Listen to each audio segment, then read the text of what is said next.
You kind of gotta wonder what was going through the Russo brothers' minds when they secured the release date for this movie. This movie was released in 2016 during an election year, one of the most divided times in America, and these guys put out a movie literally encouraging their audience to pick a side and argue who's right and who's wrong. You got some balls, Russo brothers, and I love you for it.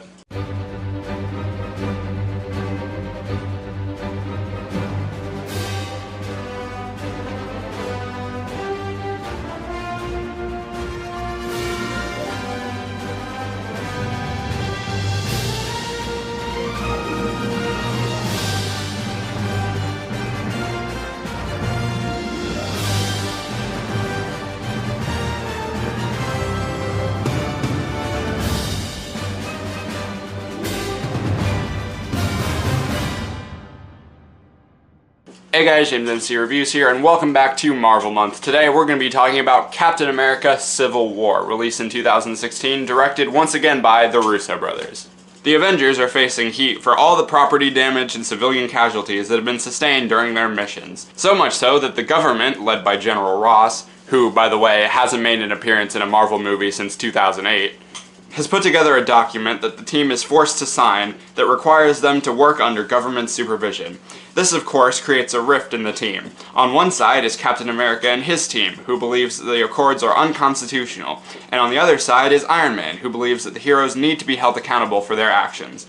So, it's a battle of ideologies that splinters the team and changes the course of the MCU forever. This may be one of my favorite MCU movies of all time. Like, the Captain America movies are some of the best of the MCU, and out of all of them, this is easily the best, for a multitude of reasons. For one, you know, they use all of the Avengers characters much better than Age of Ultron. Like, this manages to be a better Avengers movie than Age of Ultron. And don't get me wrong, Age of Ultron is fine. If you like it, that's great. But as much as I enjoyed it, it didn't really do anything to further the story or like change anything. Meanwhile, this actually feels like it changes the MCU in some greater way. It changes the story tonally, it affects the Avengers going forward into the other movies. It develops some of the characters who haven't had that much development. It pushes them even further than they already were. It introduces some new characters in the form of Black Panther and Spider-Man, which I'll talk about in a second. So honestly, when people call this the real Avengers 2 or Avengers 2.5 or whatever, they aren't wrong. Like, this feels more like an Avengers movie than a Captain America movie. But it doesn't lose focus of, you know, the Captain America story arc and showing him, you know, genuinely wanting to do the right thing, but not wanting to surrender to, you know, the government's personal agendas. It also furthers the relationship between him and Bucky, who is less of a brainwashed caveman soldier this time around.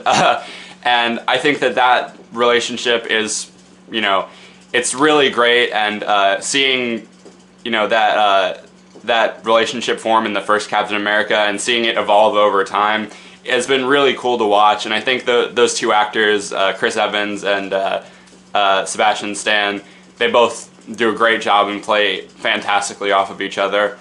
One of the things I like about the story is that neither one of the arguments are really wrong. Like, you know, they make a big deal about picking a side and all that stuff, but, you know, when you really start to think about it and think about, like, the characters' motivations and everything, and their reasons for, you know, the choices that they make, it is really difficult to pick a side, because they don't make it, like, one-sided. They don't say, oh, well, this character is right and this character is wrong. No, they both have really valid and sometimes invalid arguments. It's like in Captain America's case, he says, we shouldn't let other people determine our moral standard or moral high ground. Like, you know, what if something really bad happens and the government, you know, restricts us from, you know, going and doing anything about it, and even more people die? That's on our hands. And as for Tony's side, I will admit that it does kind of feel like him trying to cover his ass for a lot of the mistakes that he's made, but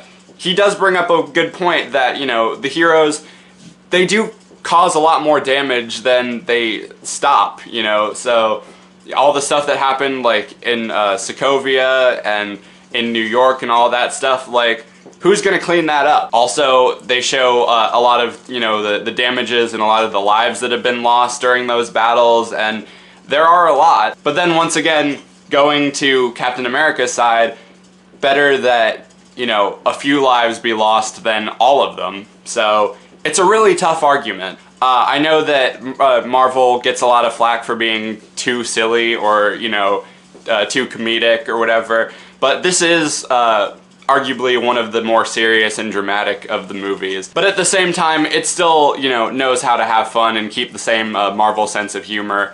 And there are a lot of fun scenes, more specifically the action scenes.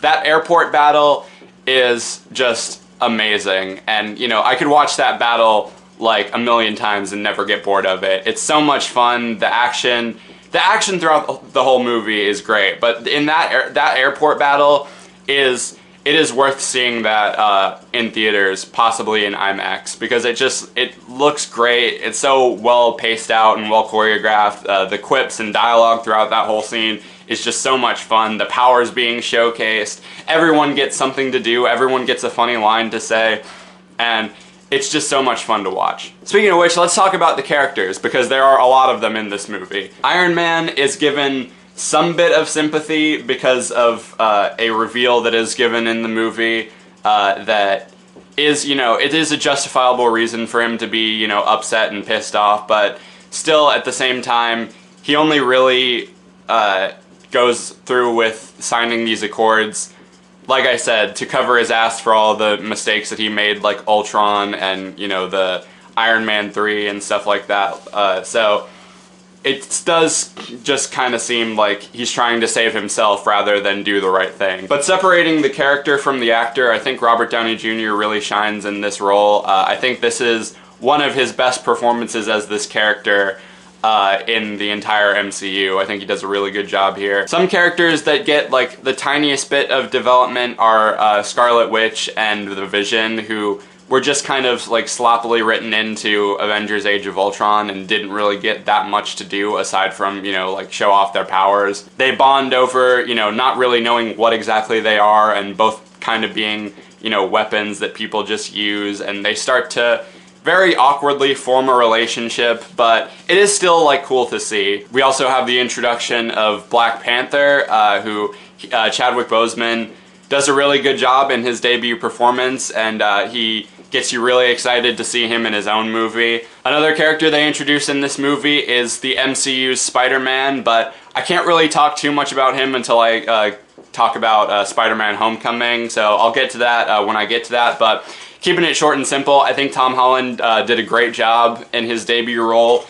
He's really funny, he's charismatic, and he works for, you know, this type of movie, and you know, he's in there the perfect amount of time. But like I said, there's way more to talk about when we get to his solo movie, so I'll just save that for that. Some other characters that are mostly just, you know, background side characters or used for comic relief are Hawkeye, Ant-Man, Black Widow, Rhodey, and Falcon.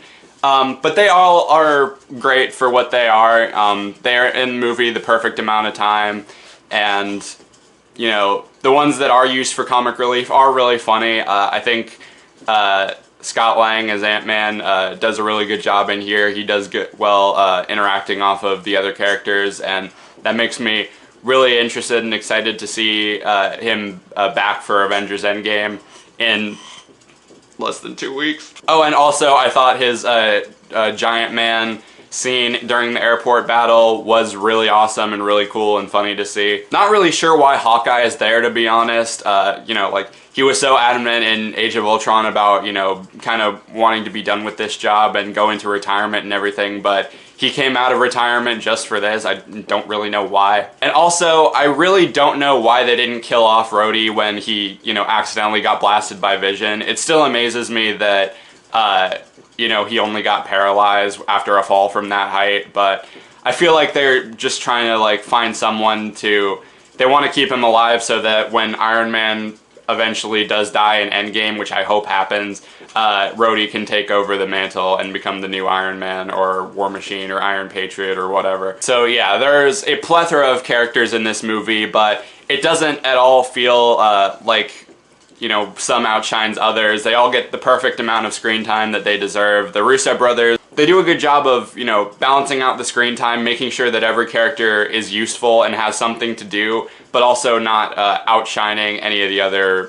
characters. I think the writing is some of the best in not just the Captain America series, but in any of the MCU movies thus far. I think the drama, you know, it felt genuine, it felt real. And the villain, I heard a lot of people didn't really like this villain, but I thought that he was actually really effective, and it worked for the type of movie that this was. Which I know sounds kind of weird to say because he was just kind of a wormy guy, just like an ex-Hydra agent or whatever, but, you know, since this is a movie with so many big heroes and so many, like, you know, big personalities and big characters, to have like a smaller villain, oddly enough, kind of works because it's something that you wouldn't expect. But his plan, even though it's very convoluted, it does end up working. Zemo is the villain's name. Zemo is, I think, probably the first Marvel villain that actually wins in the end, because his plan worked. He did get the Avengers to, you know, turn against each other, and he did create the divide and everything like that. And while I'm on the topic, that final fight between Captain America and Iron Man, I was on the edge of my seat when I was watching that for the first time. It was so intense because it's not like the airport battle where, you know, like nothing really bad is going to happen to any of these characters, and it's just kind of for fun. No, this, like, they're out to kill each other in this one. Like that, this is after Tony has discovered that Bucky killed his parents, which that alone is a crazy reveal. And then figuring out that Captain America knew about it the whole time but didn't want to tell Tony and everything like that. And then, you know, the fight breaks out from there, and it's crazy, and you know, like, it was like hard to like look away. It was insane. There is honestly a moment where I thought Captain America was going to kill Tony when, you know, he knocks off the helmet off of Tony's head, and he like raises the shield. I thought this motherfucker was about to get decapitated, but no, he just stabs the shield into the arc reactor and disables Tony's suit. And then, you know, that final bit of, you know, you don't deserve that shield, my father made that, it doesn't belong to you, and then he just drops it and leaves. That was insane. So yeah, Captain America Civil War, it's a really good movie. I mean, I don't have that much to complain about. There's not really anything wrong with it. If I had to like nitpick, I would say like the color grading in some shots, you know, kind of looks a bit boring, and there is a little bit more shaky cam in this one. Like Winter Soldier had a bit of shaky cam, but it wasn't as bad as this. It's not there throughout the whole thing, but it is very noticeable this time around. But aside from that, I really don't have anything else to say about the movie. I mean, it's a really, really solid movie. It's fun, it's dramatic, it's action-packed, it's got a bunch of characters that you like, it starts up a really good argument, a decent conversation, and it's got a surprisingly good villain, a compelling story, all of that stuff. It's a really, really good movie, and this is probably one of my favorites, if not my favorite, Marvel movie. So yeah, going to my ranking, I haven't really been giving a whole lot of 5 out of 5s to these movies. Even like some of the really, really good ones I've been kind of like hesitant with, but I feel like out of all of them, this is the one that deserves it the most. So yeah, going to my ranking, I'm going to give this a 5 out of 5.